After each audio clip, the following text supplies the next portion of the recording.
राज्य के दक्षिण छोटा नागपुर की प्रसिद्ध 7 भाइयों की एक बहन की कहानी पीढ़ी दर पीढ़ी हमारे पूर्वजों के द्वारा नई पीढ़ी को बताई जाती है। झारखंड के रांची जिले में स्थित बुढ़मू प्रखंड के ठाकुर गांव नामक गांव में बिंदु टोंगरी के नाम से काफी प्रसिद्ध है। इस कहानी तक राजाओं की प्रथाएं खत्म हो चुकी थी। एक राजा के 7 बेटे और एक बेटी थी। राजा लड़ाई में मारा जा चुका था। दुश्मन राज्य ने सब कुछ छीन लिया था। अब 7 बेटे और उनकी बेटी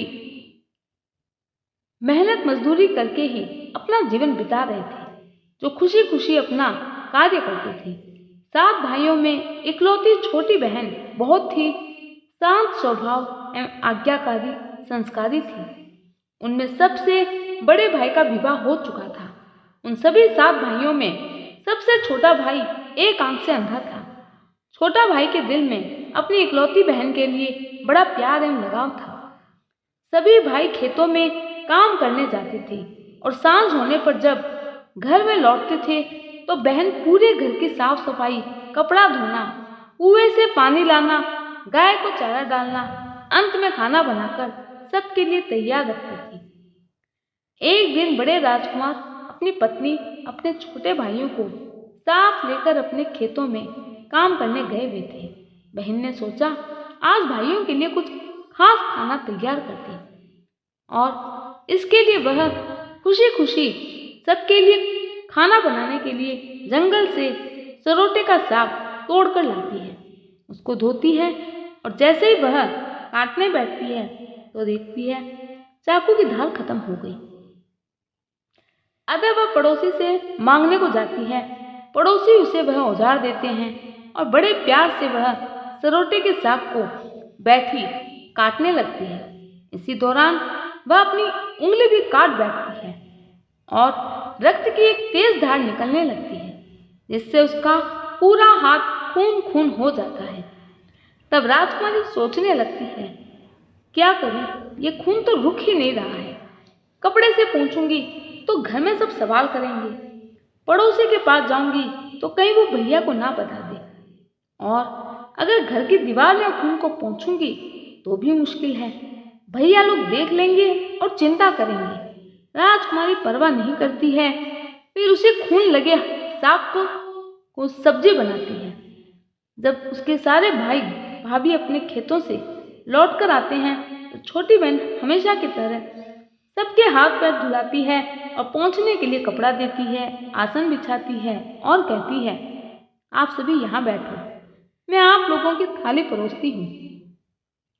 राजकुमारी सभी के लिए साफ थाली में खाना और मिट्टी के लोटे में पीने के लिए पानी देती है और सभी एक साथ खाना खाते हैं। आज इत्तेफाक से खाना बहुत स्वादिष्ट बनता है और पके हुए साग को खाकर 7 भाई खाने की जमकर तारीफ करते हैं। और वे सब अपनी बहन से पूछते हैं कि बहन, आज तुम्हारा बनाया हुआ ये साग बहुत ही अच्छा लग रहा है।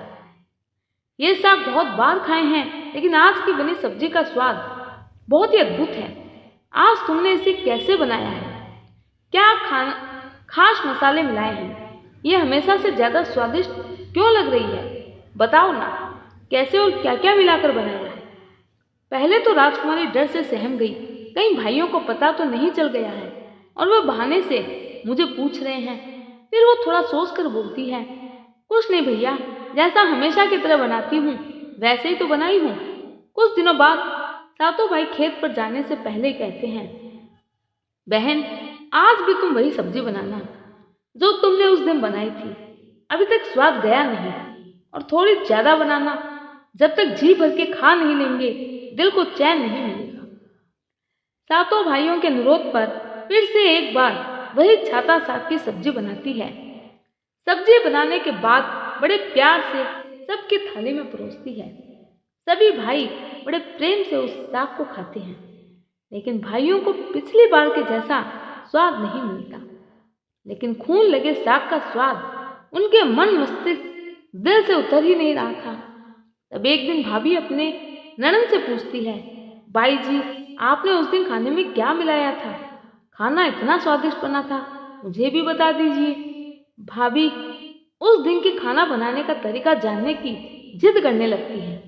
मजबूरन राजकुमारी को सारी घटना बतानी पड़ती है। सच्चाई मालूम होने पर पांचवा भाई सोचता है, बहन का खून इतना स्वादिष्ट तो मांस कितना स्वादिष्ट होगा। मंझला भाई लालची किस्म का होता है। वह अपने मन में आई हुई बात को बोलकर अपने भाइयों के बीच चर्चा करने लगता है। व्यक्ति की मति और नियत दोनों ही कब पलट जाए कोई कह नहीं सकता। तब सबसे छोटा भाई बोलता है, ये तो गलत है, हम अपनी बहन को कैसे मार सकते हैं, आखिर हम उसके भाई हैं। लेकिन सबसे छोटे भाई को छोड़कर बाकी भाइयों ने राजकुमारी को मारकर उसका मांस खाने को राजी हो गए थे। सुनने में विश्वास नहीं होता, लेकिन ये सत्य है। सभी भाइयों को आपस में बात करते हुए राजकुमारी सुन लेती है। मांस खाने की सोचकर उन सभी के मुंह से लार टपकने लगती है। भाइयों के मन में स्वादिष्ट खाना खाने के लिए वे कितना लालची बन गए, ऐसा तो मैंने कभी सोचा नहीं था। किस प्रकार उसके भाई उसके मांस खाने की लालसा रखते हैं। बड़ा भाई रात दिन यही सोचता रहता था कि जब तक बहन का मांस नहीं मिलेगा तब तक मन को चैन नहीं मिलेगा, लेकिन मैं उसे बहलाऊं कैसे। एक दिन सातों भाई शिकार खेलने के बहाने राजकुमारी को लेकर घने जंगल में ले जाते हैं। राजकुमारी समझ जाती है आज उसे जंगल में क्यों ले जाया जा रहा है, लेकिन फिर भी वह कुछ नहीं बोलती। सभी भाई उसे अपनी योजना के अनुसार वृक्ष के ऊपर बने मचान के नीचे ले जाते हैं, जिस पर अपनी बहन को झूठ बोलकर चढ़ने के लिए बोलते हैं। इस मचान पर जंगली जानवर तुम पर हमला नहीं कर सकेंगे। इस प्रकार सातों भाई बहला फुसलाकर अपनी बहन को मचान पर बिठाकर अपना अपना धनुष लेकर शिकार करने का ढोंग करके चले जाते हैं। तब राजकुमारी को पूरा आभास हो चुका था आज उसका आखिरी दिन है, लेकिन धन्य हो ऐसी बहन जो ये चाहती थी कि उनके भाइयों की इच्छा पूर्ण हो। इसलिए वह अपने आप को बचाने का किसी तरह का कोई प्रयत्न नहीं करती है और वह मचान में जाकर बैठ जाती है। फिर सभी भाई केंद्र के वृक्ष पर बने मचान से कुछ दूरी पर स्थित टोंगरी पर अपने अपने धनुष बाण के साथ पहुंचते हैं और एक चट्टान पर बारी बारी से अपने बाणों को तेज धार के साथ निशाना लगाते हैं। टोंगरी के ऊपर सबसे पहले बड़ा भाई अपने तीर को चट्टान में धार करता है और अपनी बहन पर धनुष से निशाना लगाकर तीर छोड़ता है। तब राजकुमारी पूरी बातों को समझ जाती है कि भाइयों का क्या इरादा है और अपनी मातृभाषा में गीत को गाती है। बिंदु बिंदु दादा दादा, छाती ताई ताई, अर्थात जान से मारना है दादा तो तीर को सीधे मेरी छाती में मार दो, इधर उधर तीर क्यों चलाते हो। फिर सभी भाई बारी बारी से अपने तीर को तेज धार को तेज करते हैं और राजकुमारी पर निशाना लगाकर तीरों को छोड़ते हैं, लेकिन एक भी भाई का निशाना सही जगह पर नहीं लगता है। 6 के 6 भाइयों का निशाना खाली जाता है और सातवां भाई तीर चलाने के लिए कभी तैयार नहीं होता है, क्योंकि उसे अपनी छोटी बहन से बहुत प्यार होता है। जबकि धनुष बाण चलाने में सातों राजकुमार में सबसे छोटा भाई ही निपुण था। राजकुमारी जानती थी कि उनके सातों भाइयों में सबसे छोटा भाई बाकियों की तरह लालची नहीं है। 6 भाई छोटे भाई पर पूरा दबाव डालते हुए कहते हैं, बहन भाई प्यार दिखा रहे हो, उसको तो हम किसी तरह मार ही देंगे, लेकिन तुम भी नहीं बचोगे।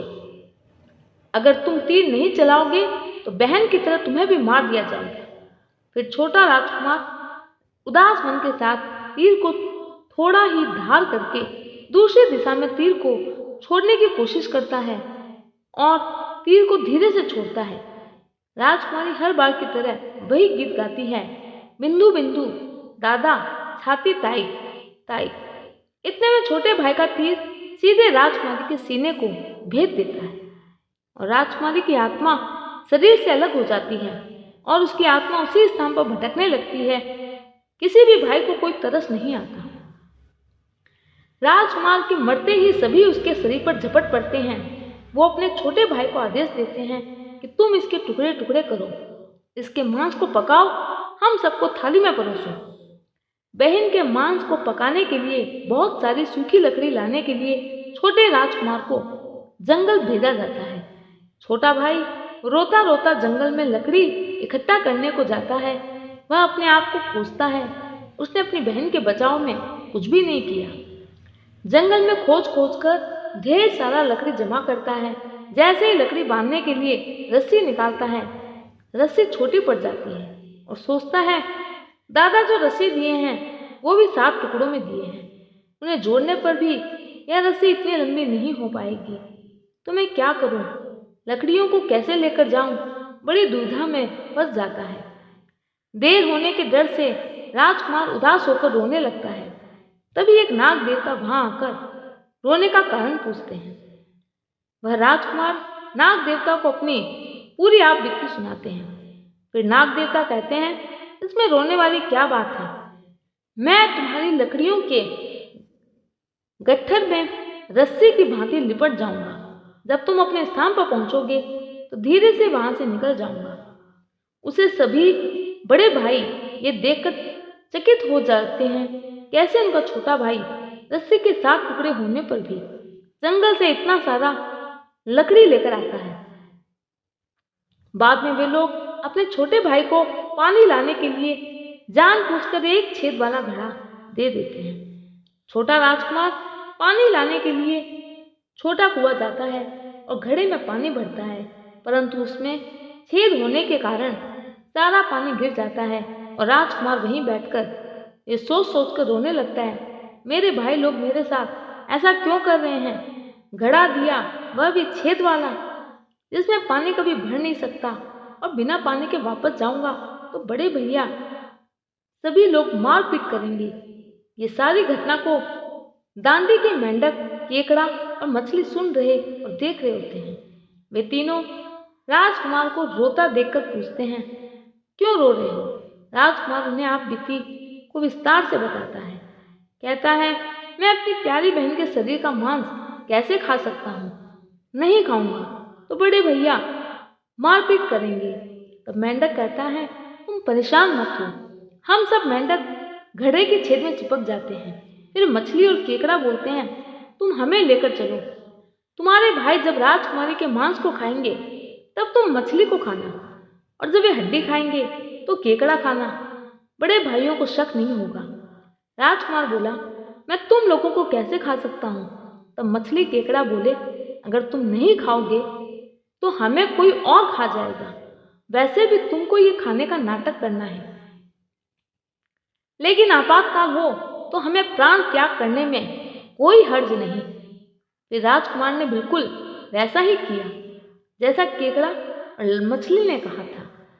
रात को जब राजकुमारी का पका हुआ मांस खाने को परोसा गया तब बड़े भाइयों से छुपाकर वह मांस को दीमक के तिल्हे में डाल देता है, और समय बीतने पर वहां बांस का एक बड़ा बूदा यानी झुंड उग जाता है। इस घटना के वर्षों बाद एक भीख मांगने वाला जोगी बांसोदा के पास से गुजर रहा था। सुंदर सुंदर बांस के बूंदा को देखकर सोचता है अगर इतने सुंदर बांस से केंद्रा यानी वाद्य यंत्र बनाया जाए तो कितना सुरीला धुन निकलेगा। उसी क्षण बांस से आवाज आती है ना काट काट रे जोगी, ई तो लागे भैया रोकल बांस। जोगी फिर भी बांस को काटता है। जोगी इस उद्देश्य से एक मोटा बांस का टुकड़ा काट कर ले जाता है। फिर इस बांस का आवाज इतना सुंदर है, यदि केंद्रा बनाएंगे तो कितना मधुर आवाज निकलेगा।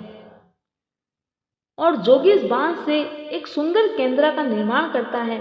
इस केंद्रा से इतनी मधुर ध्वनि निकलती है कि जोगी जहां भी इसे बजाता है इसकी ध्वनि से लोग मंत्रमुग्ध हो जाते हैं। एक दिन जोगी घूमते घूमते बड़े राजकुमार के घर पहुंचता है और अधिक धन के लालच में जोगी जोर जोर से केंद्रा बजाना शुरू कर देता है, परंतु इस बार केंद्रा का मीठा सुरीला स्वर कर्कश हो जाता है।